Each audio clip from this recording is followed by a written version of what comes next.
I got so motherfucking design on right now. Bring it down, nigga, come out, got 3 old guys, I'm Assalamualaikum warahmatullahi wabarakatuh. Di sini kami dari kelompok 6 akan mempresentasikan tentang sistem residing on grid, off grid maupun hybrid. Adapun anggota dari kelompok 6 yang pertama saya sendiri adalah dari Afrika. Saya Fadli, saya Alfred dulu, dan saya Sri Bapak. Nah, di sini ada latar belakang maupun tujuan kenapa sih residing harus kita minimalisir dalam pemasangan solar cell. Yang pertama adalah meningkatnya permintaan energi terbarukan. Yang kedua adalah tantangan shading pada panel surya. Dan yang ketiga adalah solusi residing untuk memaksimalkan potensi energi matahari. Adapun tujuannya adalah pertama, memperkenalkan sistem residing on grid, off grid maupun hybrid. Yang kedua adalah membahas manfaat dan kekurangan masing-masing sistem. Dan yang terakhir adalah membantu dalam memilih sistem residing yang tepat. Nah, adapun di sini materi yang pertama adalah membahas tentang apa sih residing itu. Jadi residing ini adalah merupakan situasi di mana panel surya terkena bayangan dari benda-benda di sekitarnya. Jadi bisa dikatakan residing itu adalah tantangan atau permasalahan dalam panel surya menangkap dari sinar matahari. Adapun sumber bayangan atau residing itu sendiri yang pertama adalah bangunan di sekitar, pohon maupun cuaca. Jadi solusinya ketika kita ingin memasang solar cell, maka kita harus memperkirakan apa saja benda yang ada di sekitar rumah yang akan kita pasang solar cell. Dampaknya yang pertama adalah penurunan efisiensi panel surya. Yang kedua adalah kehilangan daya, dan yang terakhir adalah kerugian finansial. Untuk materi selanjutnya akan dijelaskan oleh rekan-rekan. Di sini saya akan melanjutkan dari Pak Dela, yaitu yang pertama PLTS on grid. Apa sih on grid itu? On grid yaitu sistem panel surya yang masih terhubung dengan jaringan PLN. Dapat dilihat dari barisnya di sini. Di sini ada dua sumber, dari PLN dan dari panel surya. Dari panel surya ini kemudian ke inverter dan lanjut ke panel bagi, sama seperti yang PLN, dari PLN ke meter exim dan ke panel bagi. Kalau dari panel bagi ini dialihkan ke beban rumah masing-masing. Nah, di sini ada manfaat dan kekurangan dari PLTS on grid itu. Untuk manfaat yang pertama yaitu instalasi yang mudah, terus yang kedua tidak memerlukan baterai, kemudian yang ketiga lebih hemat. Nah, untuk kekurangannya yaitu tergantung pada jaringan PLN. Jadi untuk on grid ini masih bergantung pada PLN. Terus untuk yang kekurangan kedua yaitu biaya instalasi yang lebih tinggi atau mahal. Selanjutnya yaitu PLTS off grid. Nah, yang ini berbeda dari on grid. Kalau off grid ini hanya dari baterai saja yang sumbernya, yang didapat dari panel surya. Dari baliknya ini dari panel surya ke SCC, kemudian ke baterai, setelah itu ke inverter, dari inverter ini ke panel bagi, dan selanjutnya ke beban rumah. Adapun di sini yaitu manfaat dan kekurangan dari PLTS off grid. Untuk manfaat yang pertama yaitu independensi energi. Untuk yang kedua cocok untuk daerah terpencil. Jadi untuk daerah yang masih jauh dari perkotaan dan masih susah untuk terhubung ke jaringan PLN, off grid ini cocok untuk dibuat di daerah terpencil. Untuk yang ketiga yaitu cadangan daya saat mati listrik. Untuk kekurangan dari off grid ini yang pertama itu biaya instalasi yang lebih tinggi atau mahal. Terus yang kedua memerlukan perawatan baterai. Jadi kalau off grid ini memerlukan baterai dibanding on grid yang tidak perlu baterai, jadi lebih efisien yang on grid. Untuk yang kedua yaitu yang terakhir, kekurangan dari off grid ini yaitu kapasitas penyimpan baterai yang terbatas. Selanjutnya itu jawaban teman saya. Sini saya akan menjelaskan mengenai sistem residing hybrid. Residing hybrid merupakan gabungan antara on grid dan off grid, di mana dari panel surya menuju SCC yang akan disimpan di dalam baterai. Ada baterai nantinya akan melalui kontrol, di mana kontrol ini men-switch antara PLN dan baterai, di mana powernya akan menyuplai beban pada rumah.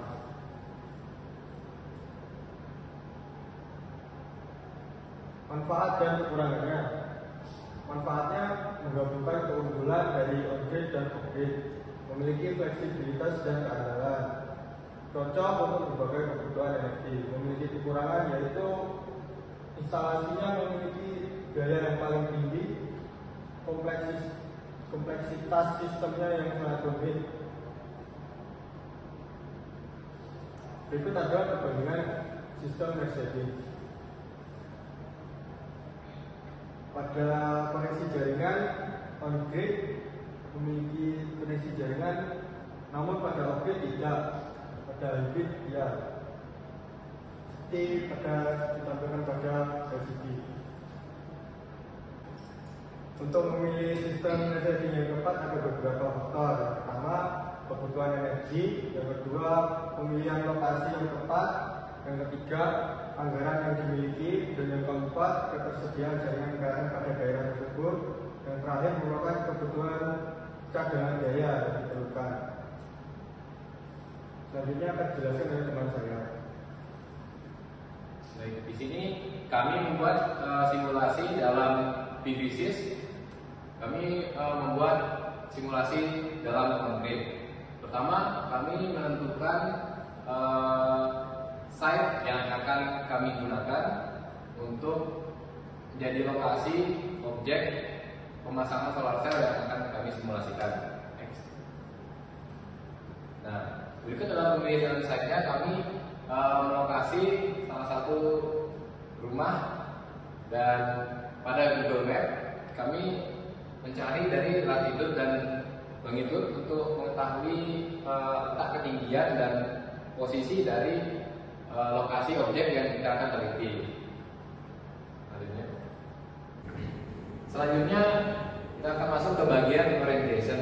Bagian orientation ini kami membuat orientasinya setelah kami lakukan pemilihan objek lokasi dari site-nya, lalu masuk ke orientation. Di sini field type-nya kami menggunakan fixed type lane, artinya solar cell yang kami gunakan itu posisinya tetap dan tidak berubah-ubah. Dan plane tilt-nya kami atur pada posisi 7 derajat sesuai dengan longitude yang ada pada Google Map, dan azimutnya pada 0% karena rumah dari objek kami mengarah ke arah utara. Selanjutnya masuk ke pengaturan build system. Setelah dari orientasi, kita akan mengatur pengaturan dari build system atau sub array yang kita pasang dan kita akan gunakan pada simulasi PVSys. Yang pertama, kami menggunakan PV modul dari chassis solar dengan 350 watt peak, dan itu memakan sekitar 3 buah panel 350 watt peak untuk mendapatkan hasil daya sekitar 1 kilowatt peak.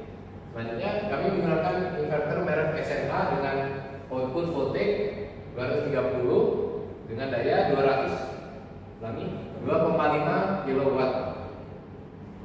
Lalu setelah itu kita atur untuk streamnya, serinya pada inverter, dan mode in series dari inverter kita gunakan berapa. Selanjutnya yang berikut adalah siklus diagram dari on-grid yang kita pasang, mulai dari solar cell masuk ke inverter dan langsung ke beban atau injection point. Setelah itu kita menentukan data pemakaian rumah yang akan kita masukkan ke dalam PVSys. Data dari pemakaian rumah dayanya itu kami menggunakan sekitar 1300 kVA. Dan yang pertama itu ada daya dari lampu, daya TV, pompa air, kulkas, magicom, dan daya tidak tentu. Dengan total powernya 735 watt dan total power energinya 6669 watt hour. Selanjutnya kita akan masuk ke pengaturan daya pemakaian rumah. Setelah tahu dan membuat data dari pemakaian rumah yang kita buat, kita masukkan ke dalam PVSys dan kita tuliskan daya-dayanya apa. Dari lampu LED, TV kita masukkan powernya berapa, jamnya kita atur untuk berapa, dan setelah kita memasukkan orientasi, user needs, dan sekarang kita lihat sistem dari titik puncak matahari atau horizonnya, yaitu pada titik puncak lokasi yang kita tentukan itu berpuncak pada tanggal 22 Juni dan mengikuti sampai dengan 22 Desember. Selanjutnya, setelah mengisi dan mengatur dari orientasi, sistem PV array dan melihat horizonnya serta dari user rumah pemakaian kita, selanjutnya adalah ke layer shading 3D construction. Untuk membuat layer shading itu kita harus membuat 3D construction atau model 3D dari rumah yang kita akan pasangkan solar cell. Berikut adalah gambar sederhana dari rumah yang akan kita pasangkan solar cell. Kita memakai dua panel solar cell, kita pasangkan di atap rumah mengarah ke arah barat, dan rumahnya meskipun menghadap ke arah utara, kami tapi pasangkan ke arah barat, dan pohon-pohon di sekitar ini sebagai shading atau bayangan yang menutup solar cell sesuai dengan keadaan asli yang kita dapatkan pada lokasi di Google Map. Selanjutnya, setelah membuat dari 3D model 3D, kita akan mengetahui dari active areanya, orientasi sistem yang kita buat dengan gambar 3D yang kita buat itu sekitar 20 meter persegi dan 27 meter persegi, dengan field detailnya atau sudutnya kita ubah sedikit ke 15 derajat. Yang tadi awalnya 7 derajat pada orientasi yang saya paparkan, saya ubah kembali menjadi 15 derajat untuk menentukan nilai yang paling optimal dan maksimum. Selanjutnya lagi. Nah, sebelumnya,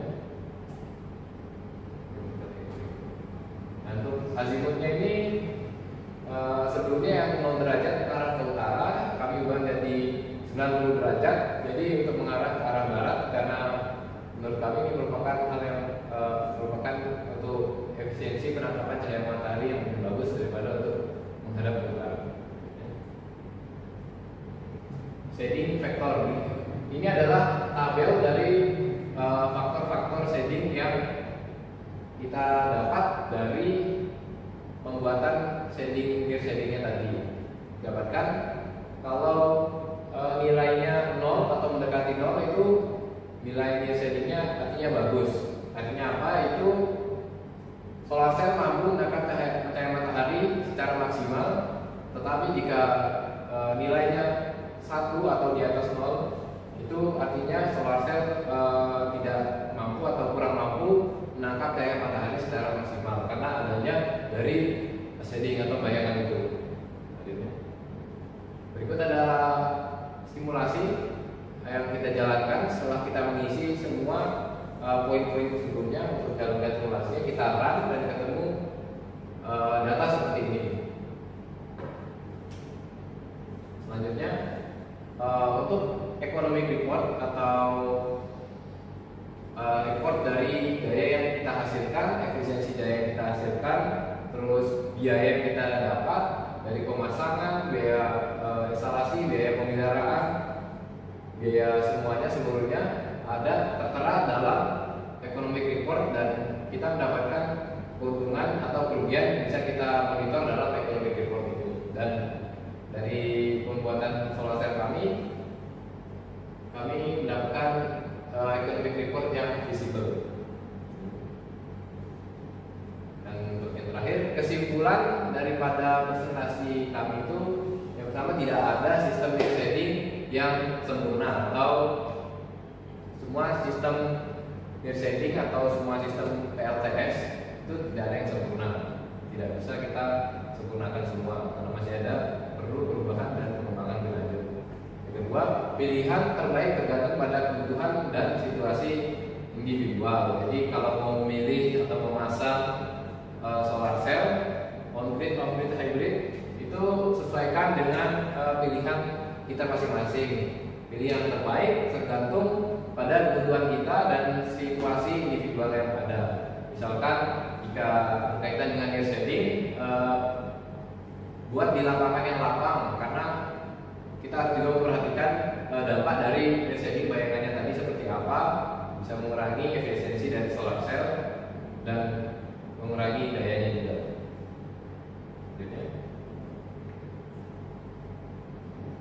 Sekian, terima kasih dari pemaparan presentasi kelompok kami, kelompok 6. Jika ada salah kata, mohon maaf. Wassalamualaikum warahmatullahi wabarakatuh. Jangan lupa untuk pertanyaan bisa tulis di kolom komentar di bawah. Dan terima kasih. Jangan lupa like, comment, and subscribe. Bye bye.